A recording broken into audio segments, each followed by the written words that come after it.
Welcome to today's video. Carl Jung exposes the dark side of human nature. One does not become enlightened by imagining figures of light, but by making the darkness conscious. Carl Jung. Powerful words, aren't they?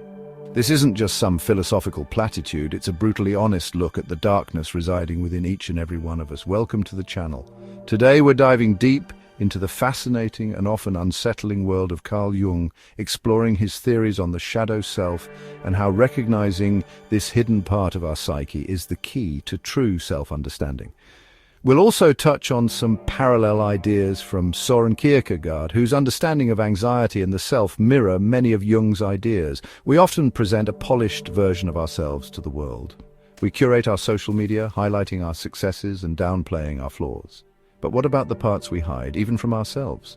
Jung called this the shadow. The shadow isn't just about being bad. It's the repository of all the traits, desires, and impulses we deem unacceptable to ourselves and society. These are the aspects we repress, deny, and project onto others. It includes things like unacknowledged anger, the rage we swallow instead of expressing healthily, hidden jealousy, the envy we feel towards someone else's success, suppressed impulses, the desires we deem shameful. The challenge is ignoring the shadow doesn't make it disappear. It festers, it grows stronger in the darkness, influencing our behavior in unconscious and often destructive ways. You know, Kierkegaard's quotes often deal with this very internal struggle, with the pressure of conformity leading to the repression of the authentic self. Jung believed that the human psyche is structured around several key archetypes. These are universal, inherited patterns of behavior, thought, and feeling. The persona is the mask we wear for the world, how we present ourselves to others. But behind the persona lies the shadow. The shadow is not inherently evil, it's simply the part of ourselves we haven't integrated. It contains both negative and positive qualities. Buried within our negative traits might lie untapped sources of creativity, passion, or assertiveness. Jung called the process of integrating the shadow individuation. This isn't about becoming perfect. It's about becoming whole. It's about acknowledging and accepting all aspects of ourselves, even the uncomfortable ones. Understanding Carl Jung is all about understanding yourself. One of the most dangerous manifestations of the unacknowledged shadow is projection. We project our disowned qualities onto others, seeing our own flaws in them. This can lead to misunderstandings and conflict. We misinterpret others' intentions, fueled by our own unconscious biases or scapegoating.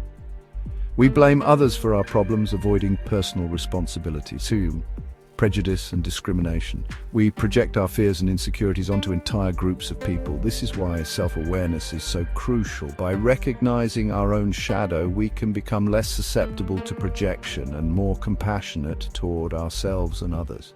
Again, this resonates with Kierkegaard's quotes about facing uncomfortable truths about ourselves.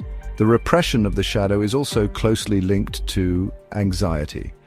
When we try to force certain parts of ourselves into the subconscious, we create internal conflict. This tension manifests as anxiety, a constant feeling of unease or dread. Kierkegaard's quotes discuss the dizziness of freedom, where facing limitless possibilities is paralyzing and generates profound anxiety.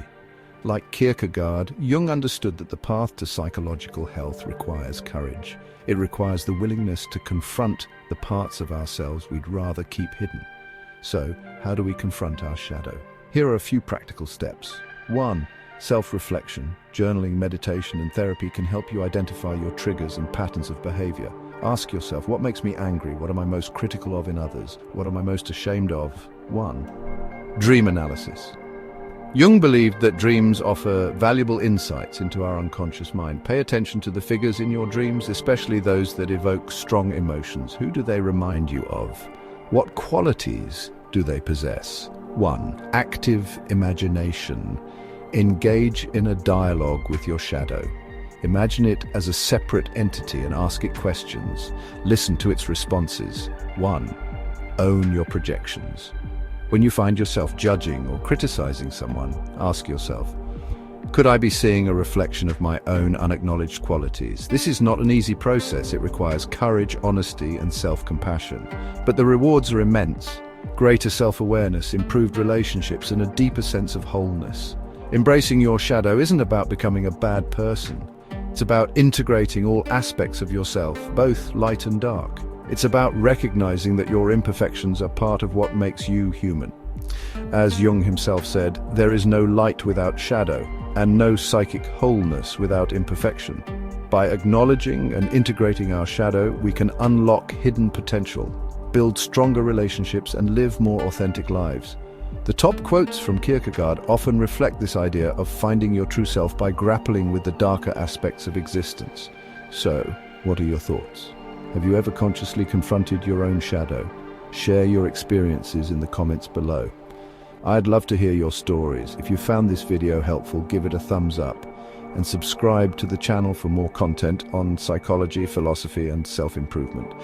Check out some quotes from Kierkegaard online too. You might find some wisdom in there. Also, check out these other videos on the channel that delve deeper into related topics. Thank you for watching, and remember, the journey to self-discovery is a lifelong adventure. Embrace the darkness and you'll find the light.